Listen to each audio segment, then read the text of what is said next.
আজ যে কথাগুলো বলতে চলেছি প্রত্যেকটা মানুষের জীবনে কাজে লাগবে, তাই পুরো ভিডিওর দেখুন। আমার যখন বয়স ছিল 14, তখন আমার বিয়ে হয়ে যায়। কারণ আমার বাবা বলেছিল আমার বয়স হয়েছে, তোরা আমার মেয়ে বিয়ে দিবি না, তাই ভালো পাত্র দেখে আমার বিয়ে দিয়ে দেয়। আমার পড়াশোনা করার যে ইচ্ছাটা ছিল সেটা আমার বাবা নষ্ট করে দিয়েছিল। তবে আমি মন কখনো ভাঙিনি। বলেছিলাম একদিন না একদিন আমি আবার পড়াশোনা করব, নিজের পায়ে দাঁড়াবো। তাই 2009 সালে যখন আমার ছেলেরা হয়ে বড় হয়ে যায়, পড়াশোনা করার উদ্দেশ্যে আমি বাড়ি থেকে বের হই। আর তখনই আমার বাড়ি থেকে বলে দিয়েছিল, আজ তুমি যদি এই বাড়ি থেকে বেরো, তাহলে তোমার জন্য চিরদিনের জন্য এই দরজা বন্ধ হয়ে যাবে। তবে আমি এটাও বলেছিলাম, বিয়ে হয় 7 জন্মের, আমি যদি তোমাকে না ছাড়ি তাহলে তুমি আমাকে কখনোই ছাড়তে পারবে না। তাই সেই উদ্দেশ্যে আমি বাড়ি থেকে বেরিয়ে গিয়েছিলাম। আমাকে পড়াশুনো করতে দেবে না, অত্যাচার করতো আমার উপরে। বই নিয়ে বসতে দিত না। যখনই পড়াশোনা করার চেষ্টা করতাম, তখনই কোনো না কাজের অজুহাতে আমাকে ব্যস্ত রাখতো।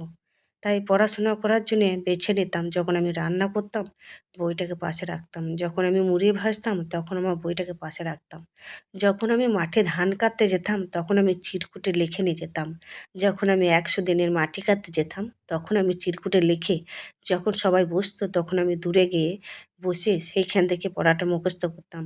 আর এইভাবেই আমি পড়াশুনো করে পাস করেছিলাম। কিন্তু আমার উপরে যে হয়ে যাওয়া অত্যাচারটা আজও আমি ভুলিনি।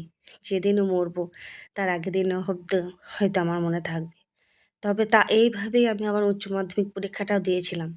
তারপরে হয়ে যায় আমার জীবনে একটা বিশাল একটা ভালো দিন চলে আসে আমার জীবনে।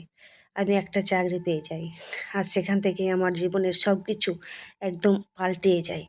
যে মানুষটা আমার উপরে এত অত্যাচার করতো, সেই মানুষটা আজকে আমাকে দেখে বাহবা দেয়। বলে মেয়েটা কিছু করে দেখিয়েছে। যে মেয়েটার হাতে কাস্তে থাকতো, আর সেই মেয়েটার হাতে পেন থাকে। যে মেয়েটার বগলে বস্তা থাকতো, সেই মেয়েটার ব্যাগে আজকে খাতা থাকে। বুঝতে পারছেন? তাহলে মানুষ কি না পারে করতে। তাই এইভাবেই কেটে গিয়েছিল আমার দিনগুলো। আজ আমার দিনটা সত্যিই খুব সুখের। তবে এই দিনটা আনতে আমার অনেক কষ্ট হয়েছে। ভিডিওটা যদি ভালো লাগে তাহলে আমাকে সাপোর্ট করবেন। ভালো থাকবেন, সুস্থ থাকবেন। আবার দেখা হবে পরের ভিডিওতে।